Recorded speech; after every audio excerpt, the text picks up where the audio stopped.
Yo, what's up mga idol? So yan yung bali mag-install tayo ng carbon fiber na visor mga idol. Yan. Tayo yung pinag-install ni Boss Alvin. Nakita nyo yung last vlog ko.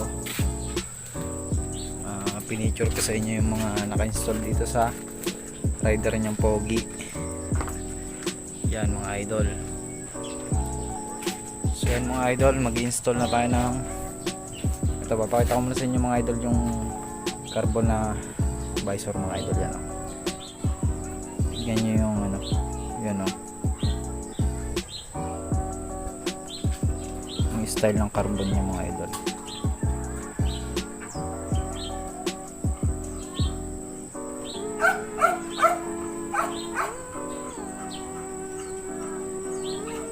May reflection mga idol. So yun mga idol, kakalasin muna natin tong stock visor nya. So yun mga idol, babaklasin na natin tong stock visor ni Boss Alvin. So buti na lang tayong pinag-install ng kanyang carbon na visor ng rider. So mga idol, gagamit lang ako ng 8mm na socket wrench at yung pangkalas.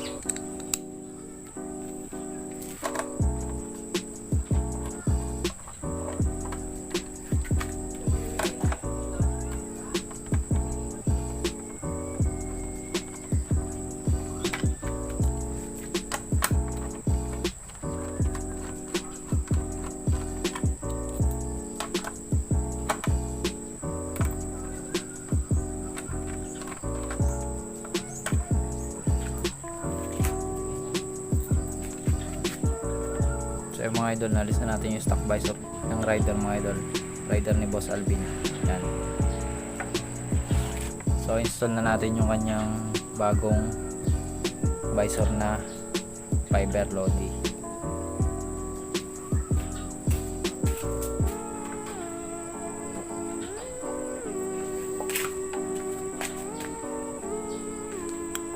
Ito na mga idol.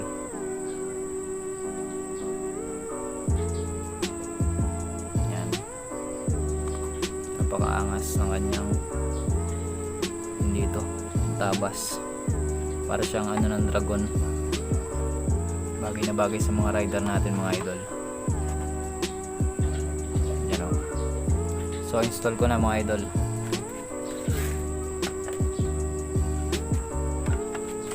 Sukat na sukat.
So yun mga idol, na-install na natin agad yung fiber na visor ni Boss Alvin.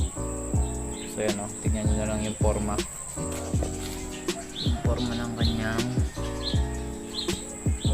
head mga lodi, napaka solid. Yan tignan natin sa malayo, yun lalong umangas.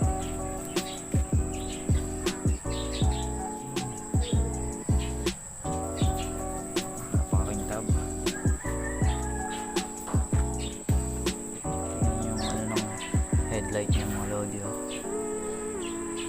napakaangas mga idol. Yan.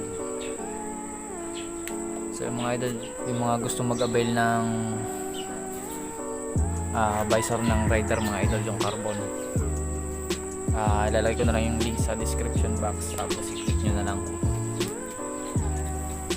Yung mga idol, makapal din siya, makapal yung pagka plastic niya mga idol.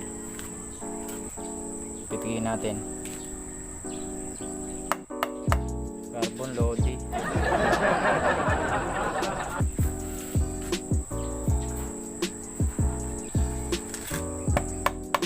Carbon lodi.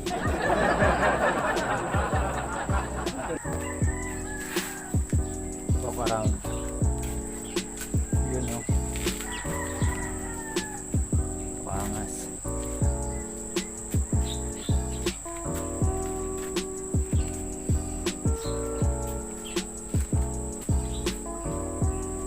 Ang ganda ng style niya dito mga idol. Yun yung nagpaporma sa kanya, tsaka itong tabas dito, yung pagkakagawa.